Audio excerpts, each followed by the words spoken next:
Hello guys, welcome ulit sa ating channel. So nandito po tayo sa Nia Road. Aalamin lang po natin yung sitwasyon dito sa area po ng nasunugan. Nabalitaan po natin na meron po palang second wave na nasunog po dito sa area. So samahan niyo po ulit si JR Doria TV para mag-update po tayo dito sa area po ng Nia po, dito sa mga bahay na magkakasama-sama o yung tinatawag nating squatter o slum area dito po sa Quezon City. Ito po yung pinakamalaki po na slum area dito sa lugar po ng Nia Road. Ngayon po ay May 1, 2026. So samahan nyo po ulit ako mag-ikot-ikot guys. Alamin lang po natin kung ano yung sitwasyon dito sa area.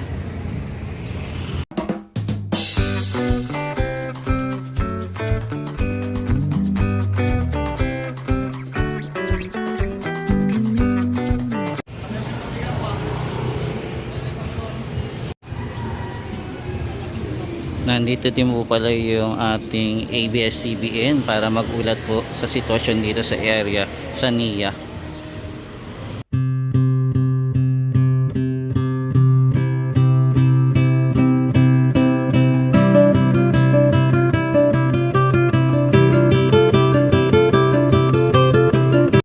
Tuloy-tuloy pa rin po mga tropa yung pagkuha po ng mga kalakal dito sa area at saka po sa mga yero po na nasunog dito sa area po ng Nia Road.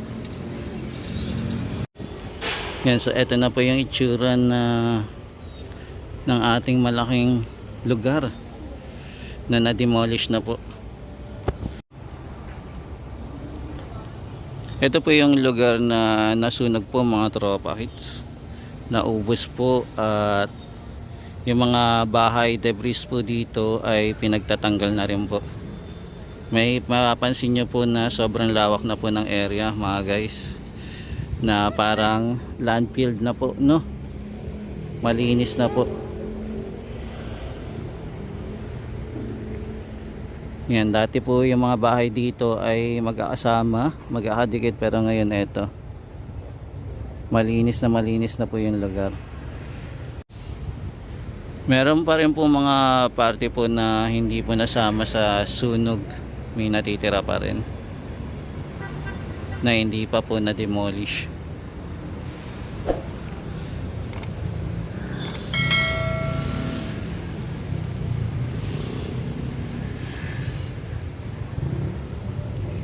Yan, makikita nyo po yung epekto ng sunog po kasi meron po tayo nakikita na puno na natuyo na rin.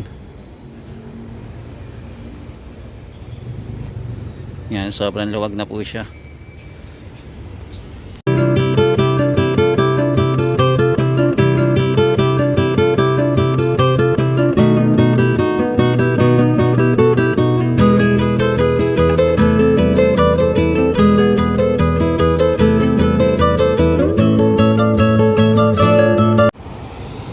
Dito po sa Nia Road, nandito po yung mga sakayan po ng ating bus. Yung papunta po ng Fairview. Eto, mahaba-haba po yung kanilang pila.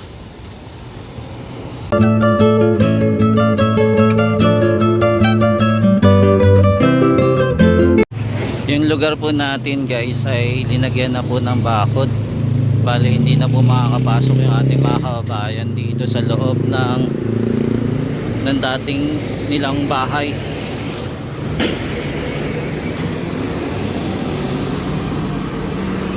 Yan, no parking.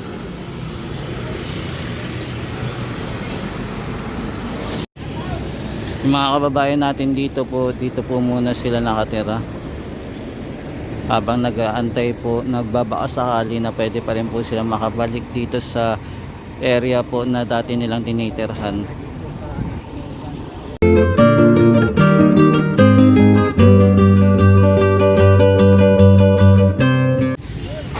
Ito po pala yung area na nasunog muli mga tropa.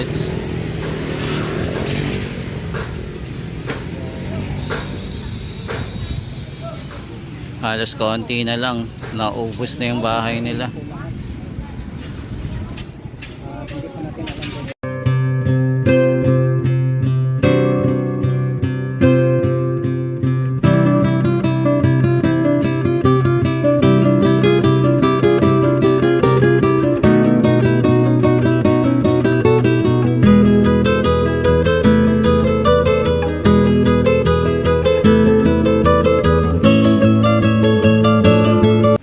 Kung makikita nyo guys, sariwa pa yung pagkakasunog dito sa area.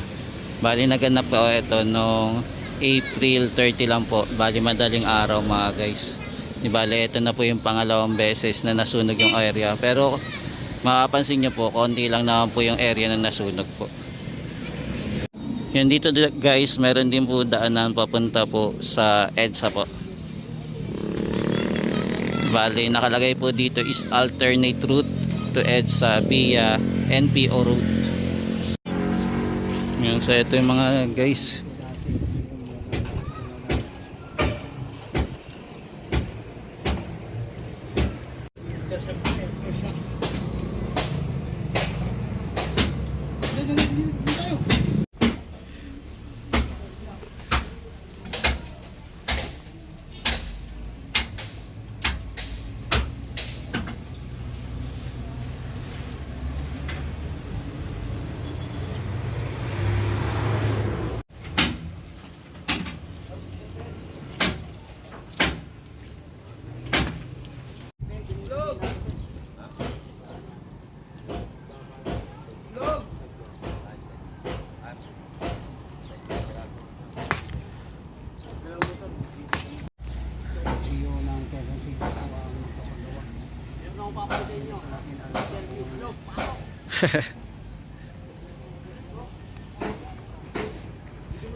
Yan, so ito na po yung itsura ng ating lugar na dati po maraming bahay pero ngayon napakalinis na po, na bulldozer na din po yung area.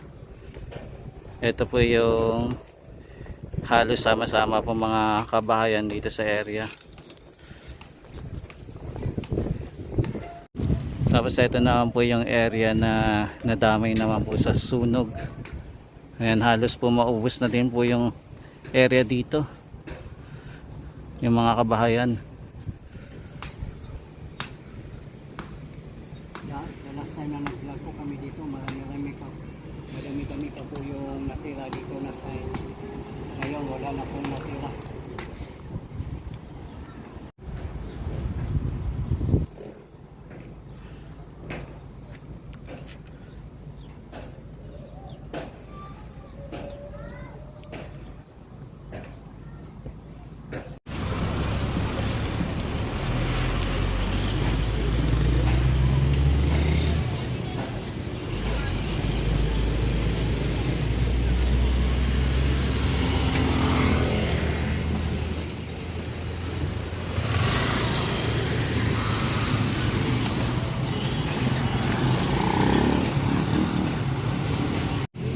Yan mga guys, so ito muna yung update natin dito sa area po na nasunugan sa Nia Road. Di bali ito na po yung pangalawang beses na nasunog po yung mga bahay po dito na magkakasama po. Bali meron pa rin po natitira naman po pa ilan-ilan pa, pero hindi natin alam kung ano po yung mangyayari po dito sa mga kabahayan po dito sa area po ng Nia Road. Kung lahat po ba talaga sila ay mawawala na po dito sa area. Yan, maraming salamat po. Ito po si JR Doria TV. Nag-update po muna dito sa area ng Nia Road kung saan po yung mga kababayan natin ay nasunugan po ng bahay. Maraming salamat po. God bless. Ingat-ingat po kayo. Maraming salamat po sa walang sawang pagsuporta kay JR Doria TV. God bless po. God bless.